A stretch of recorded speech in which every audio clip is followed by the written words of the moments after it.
So this is again, I don't know who put this on my timeline, but this is what I saw. Ben Shapiro said, Strive would have done just as well and been just as popular with new players if it required them to spend months grinding before they even hoped to compete with legacy players. So I saw this on my phone at like 5 a.m. and I'm like, what? Is that true?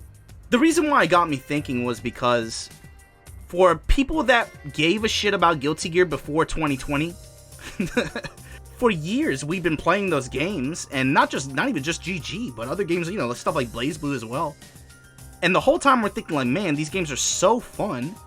What could be done to make them bigger? You know, what's missing here? And we came up with like, we would always come up with stuff for like reasons why. It just never happened until 2021. But right now, you see there's this movement now where like, they're trying to do this revision. It's really weird, man. Like it's like you can't gas up Strive without hating on the game that came before it. People are they're saying like, you know, nobody even cared about that game. That's why nobody played it. Even though there's, you know, multiple years of hundreds of entrants in tournaments that were often outshining games that were much newer and much shinier, all that other shit. You know, and I don't even have to show you that shit. You can look it up on your own. Right now, it's really popular and really fun to just kind of go with, you know, hey, man, the game that sells the most is the better game, obviously. And we know that to be true in real life, for sure. The reason why I wanted to talk about this is because I think it's very important that you recognize how successful this game has been and how incredible it's been. Like, dude, I mean, seeing some of the people streaming it, seeing some of these people playing, seeing so many people watching it, so many people that never gave a shit, giving a shit, that's godlike. No one can deny that. That's incredible. It's been super successful. But when you have people that tell me like, oh, it's because of the gameplay, let me just show you something. Thought experiment, let's call it that. And remember, think about that quote, right? The reason why the game was successful is because people didn't have to practice for months in order to play with legacy competitive players. Do you think that's true? Do you think this resounding success of a game, all these people watching it, I mean, dude, look at this. In 3 days, Guilty Gear Strive sold 300,000 copies. But 300,000 sales for this game, a Guilty Gear game, is godlike. That's unfuckwithable, honestly. That's probably the best that it's ever done. I mean, that's probably among the best of their own IPs that have sold, you know? Unprecedented for sure. But what I want you to think about, and again, is not the fact that it was successful or not, because I don't think that's debatable. It was obviously successful. But I want you to think about the reasons why. 300,000 people here made the decision to buy this game. Do you think a significant percentage of the people that bought the game said, you know what? Instant blocking doesn't change frame data? I'm in. Dead angles, being character unique? I don't like. YRC, everybody having the same YRC guard cancel? Now you're speaking my language. I'm in. Does that sound reasonable? Do you honestly think that? Why do you think this game was as successful as it was? Tell you what, in 2021, this game had tens of thousands of people playing it. Do you think the reason why they decided to pick up the game in 2021 was because it would not take months of learning and practice to be able to get a money match with Honeybox? Does that sound true to you? Or hell, this game, over what, 25 million sold? What percentage of that 25 million do you think made the decision to buy the game because they took out ledge guarding? Does that sound reasonable? Damn, 7 million going on 8. Dude, they were at 6 like a few months ago. That's crazy. This game's still pushing value, still pushing numbers. What percentage of this 7 million do you think said, you know what? They made the throw countering and throw breaking easier and the movement's nerfed? Count me in. Do you think these reasons and these things are the high impact reasons for why these games were so successful? Do you really think that? Damn, this game. I'm sure of the, 7 million, 8 million? I'm sure of the millions of copies that this game sold, I'm sure there was a very high percentage of players that said, you know what? Dude, they put a button that'll dash for me. Of course I'm in. Dude, y'all remember season 1 of this game? It was not very pretty. But do you think the mechanics are what pushed the game over? What percentage of those people that bought this game do you think said, man, I would love to just block for 30 seconds. I want you to think about Marvel vs. Capcom Infinite. I'm constantly told that the gameplay. But shit like that, when it comes to high impact sales, and you're talking about the reach, global appeal, and all that other stuff, that shit doesn't matter that much. Not to that pool of people. To the people that are going to play the game for a week or two and then just, move on like that, but they still register as a sale, those, mechanics and systems and things like that are things that keep people playing. They keep people playing. They're for the people that are going to invest over a long period of time. But that stuff does not really matter that much to that many people. So when I show these games and I ask you to think about it, I saw a lot of you saying, stuff like, it's the IPs, it's this reason, it's that reason. Yes, that's my point. It's almost like with these games, there are numerous factors outside of the core gameplay that push the games. So when we revisit this question of like, why did Strive blow up the way it did? Was it so successful? There's this weird movement now where they're trying to say like, oh, it was the gameplay. I'll tell you why that's fucked up. You're not giving enough respect and enough credit to the things that they did really well that they did not do before, and the things that they did that had an obvious impact on this game's success. This dude and what he did with the net play for this game, that's what you're enjoying a lot. So you gotta give props to him, man. You gotta give props to him and the team that he worked with. Zynic put this netcode out there, and it speaks for itself, So consider this. First thing that I want to talk about is this game too. Why did Guilty Gear Strive blow up the way it did? You gotta think, man. This developer, before 2019, people didn't know the difference between Arc System Works, ArcSys, a North American-based publisher, and a few other companies. I said ArcSys and I meant ArcSys and Axis. See, I get them mixed up too, man. You know what the fuck I'm talking about. Anyway, this game put a lot of eyes on this company, because it got a lot of people that normally would not give a shit or play their games. All of a sudden, they're roped into playing this one based off of, numerous reasons. Dragon Ball IP, storyline of the early competitive scene and how that blew up. It is re-established a new Western fan base for this developer. It put new eyes on them. Not only that, but for a competitive scene. Shit, dude. Like, props to Bum and HOC, man. They've been killing it every week. Do you remember a few months ago when Bum was like, yo, Dragon Ball's on its way out, dog, what am I gonna do? Now, look at HOC, dude. Blowing up. Guilty Gear Strive's #1 tournament organizer. It established not only fan base, but it also established even, content base. Because a lot of the people that made stuff for this game, they're running with Strive right now. This game did so much for being able to establish ArcSys as a household name amongst Western fans, You gotta put some respect on that. This is a chart that shows Twitter's usage base. Guilty Gear Xrd came out in 2014, where it's around, 250 here? In terms of millions of active users? 2019, 2020, they stopped taking numbers after this because they changed the way the metrics are measured. But bro, it's well over 353 million now. Social media is a bigger deal now.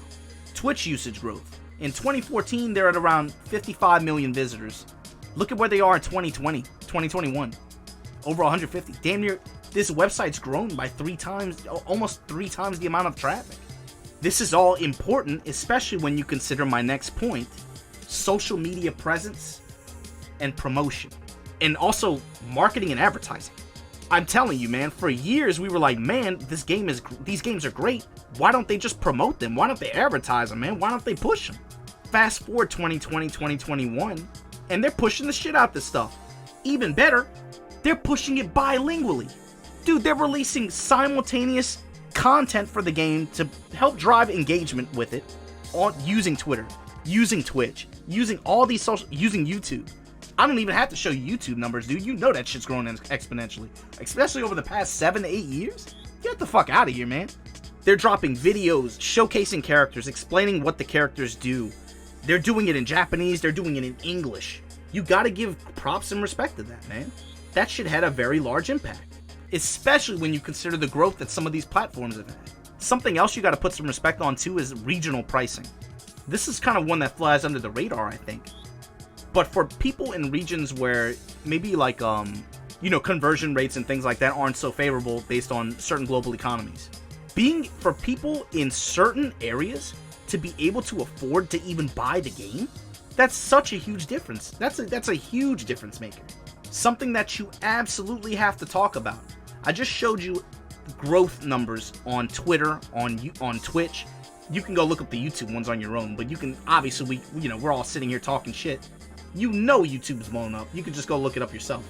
Another one I think you got to put out there, man, and this is something that it's a big difference between now and 2014. You got to give props to the influencers. People making content for these games. People talking about them nonstop. A 20-month site, dude, it felt like a 20-month saga of people just making stuff for these games, talking about them nonstop, driving engagement, sharing their thoughts on the game with their audiences, playing with their audiences, that's a big deal. You cannot take away from the impact that this had. Nope. Because I'm going to put it this way, without all those people, driving content, driving eyeballs around these games in a way that we just did not have 7-8 years ago. You don't get people like Lyric streaming the game. You don't get people like Donkey streaming the game. You don't get fucking Soulja Boy making YouTube videos about the game. That doesn't happen without all these people driving conversation, driving content, and just sharing the game with them. This does not happen without those people. I mean, we could say this one too, and I don't even have to say it. The game is fucking beautiful. The game looks fucking godlike. You cannot fuck with how his game looks. JB posted this on Twitter a week ago, and for someone who put as much as I personally put into Xrd, reading this kind of thing is something that really punches me in the chest. Or I guess it's like, it's bittersweet, Because on one hand, it's like you're happy that they eventually come around. You gotta be happy that they eventually get it, that they come around to it, that they enjoy the same thing you do. But then when you think about some of these people and how long they've been around, and I'm not saying JB is one of the people that did this per se, right? It's just what I've seen and how I feel. Is there are so many people that were actively turning their nose up on shit that was different. Particularly Capcom players that started in 2009, 2010 with Street Fighter 4, only really focused on Street Fighter, Marvel, Street Fighter 5, Street Fighter 4. You then have this, of course. Strive is my first Guilty Gear game, right? So, playing this a bit and understanding what's happening in the game, I decided to I decided to look up a video on Xrd and some of the older Guilty Gears, and they actually look mad fun. What the fuck? I actually feel dumb that I never played them. So it's nothing against Snake Eyes too, right? Like, again, hearing that kind of thing, you're like, damn, that's so cool that after somebody who, had such a, was so fun to watch, was so fun to play, watch play in these other games, they finally come around to see the value in what you were playing all that time, right? But then you hear that, there's that good feeling about it, but then there's also that, damn, dude, we told you. We were trying to tell you all that time, and y'all just actively no thank you, too anime. And it's not the bad mouth them or anything like that, right? But I'm sure most people have seen this by now. I feel like Street Fighter as a game drives you to be so good at this game. I feel like the top players in Street Fighter 4 are so much better than any other fighting game. It's like, this is the top level at other fighting games, and in Street Fighter 4, this is the top level at this game. So again, the reason why that's important to watch and take in, it's not to rag on Snake Eyes. Snake Eyes cool ass dude. Nothing against him. Yeah, like I said before, there's nobody who plays these games that is upset that more people enjoy them. That's not reasonable. That's not a realistic feeling. The reason why this is important to point out is because this attitude that he had back then was very common in Western fighting games. If it ain't Street Fighter 4, if it ain't Marvel 3, if it ain't Street Fighter 5, it ain't for me, I don't give a shit. Fuck off. So what's really cool is seeing people come around from that. It took 11 years. They might have missed out on some really great titles in the meantime.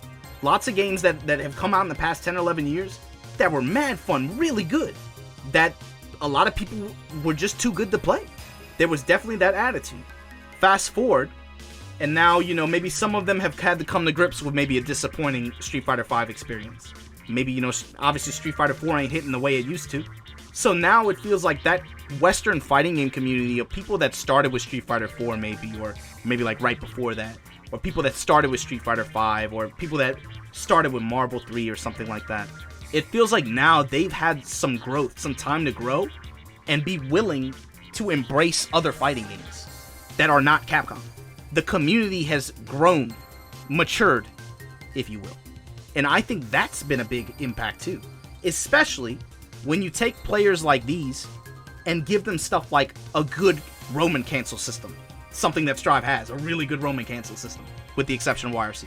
When you give every character an air dash, and then you give them a dash macro, so they don't even have to learn how to instant air dash anymore, right? They can just get into the gameplay. Yeah, I'm sure a lot of those people hopped into a game like that, and all of a sudden, they're having fun. You know why? Because other games are fucking fun. There are other fucking fun games. So one factor that I also think contributes to the success of Strive is, I think, Western community maturity.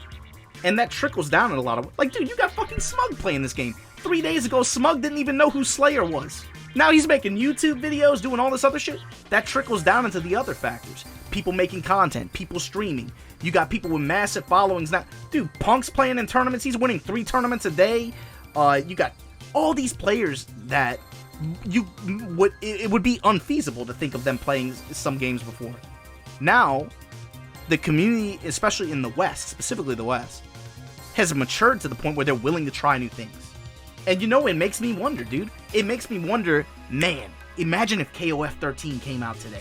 What if KOF 15, fuck KOF 15. What if KOF 13 came out was about to come out right now? Could you imagine how differently things could play out? Isn't that crazy to think about? I think this is definitely a factor too, is the maturity level of the Western scene. You know, Street Fighter 4 was responsible for a massive influx of new players that had never really played competitive fighting games before.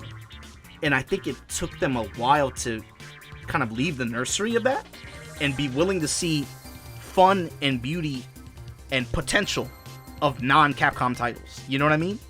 That took some time. But I think now you're finally starting to see it more and more. Dude, it would not surprise me at all. Fast forward 6 months, 801 Strider's streaming Guilty Gear Strive. Wait for it. I'm telling you right now, dude. He can't resist. I'm telling you. He wouldn't be caught dead doing that shit. Bruh, Logan Sama? Logan. You know you want to get on that Guilty Gear Strive. Boy, stop playing, man. Come on, man. You know there's going to be a shot at that Red Bull Kumite, and I know you want to be there, man. Come on, bro. But I think this was a big factor. I really do. Now, of course, you know, that's not going to make up for... I'm talking about percentages of that 300,000 chunk, right? This isn't going to be a huge percentage of that. But I do think that it does contribute to some of the other factors, especially in terms of like content, streaming, people making stuff, people talking about it, engagement numbers around. Because some of these people have really big followings, man. And it's definitely, it can definitely leave an impression on people. The other factor that I want to talk about is the calendar. You got to talk about the fact that this game came out at a time where there's kind of like a drought, right? The most recent new fighting game release before Strive was Grand Blue Fantasy Versus in January of last year. An 18-month drought without a new title. Something new like that, especially something that's coming out that's a global new release. That's something new. That's huge. A new global release on PC, released on PC and PS4 same day. That's a factor that had a big impact, I think. Most importantly, you know, that brings me to the last one, and it's the one that ties everything together. Especially in the context of the Corona pandemic. You remember a few months ago, maybe, I did a translation blog where there was a Japanese player. Guilty Gear Xrd Rev 2 came out for free on PS Plus, right? So that it's the worst game ever, dude. Now, apparently it's one of the worst games ever made. Everybody hated it. Nobody played it except for the hundreds of people that were entering tournaments for it, even well after developer support dried up and there was no marketing budget left. I don't know, the revision of history shit was weird to me. But anyway, there was a new player that tried it out. You can check the video out. And something that he talked about, and something that we came to the conclusion of, was the problem with playing some of these legacy titles is matchmaking. It's not fun for you to be trying to learn something. You hop into a game, literally get twerked on, some dude just plops his fat ass on your face, and you gotta just eat that shit. That is demoralizing, especially for, I think, modern game players. The beauty of Strive is in how good the net play is and how good the net play is connects to a very good matchmaking system. Those two ideas go hand in hand. So now you can find matches you don't have with people from halfway across the planet Earth. If they're at your level, you can play with. You can get matched up with Freddy Fortnite, and it's his first time on floor 4. Recently, there's been this weird like debate, discussion, or something like where you have to pick a side. What I want to say is like you can believe what you want to about whatever game is better, right? I told you I'm gonna just be honest with you. I think y'all are fucking stoned. I think that shit's mad fucking funny. My thing is, don't downplay the success that Strive has had. You can't do that. This game has had the success has been through the roof, dude. It's into the stratosphere as far as I'm concerned. For a game with a title like Guilty Gear? You know how crazy this shit is, dude? Do I have to show it to you again? Fucking Soulja Boy. When people try to do this weird like gaslighting or pull the wool over your eyes.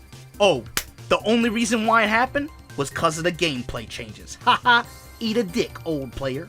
Think a little critically about that. Do you honestly believe that? What percentage of the people that bought this game do you think made the decision to purchase it thinking 75% of the cast has the same backdash?